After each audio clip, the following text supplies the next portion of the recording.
kung ano yung ni-reveal sa iyo ng Diyos na alam mo nang dapat mong gawin, simulan mo doon.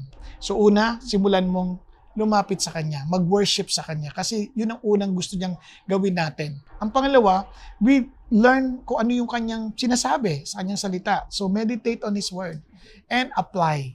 Then, doon, palalaguin ka ng Diyos to discover your spiritual gifts at yung maging yung passion mo at maging yung mga abilidad mo gagamitin ng Diyos. Pati yung mga personal experiences mo gagamitin ng Diyos para sa specific na gagawin mo. Pero for the meantime, you focus on worshiping and serving the Lord.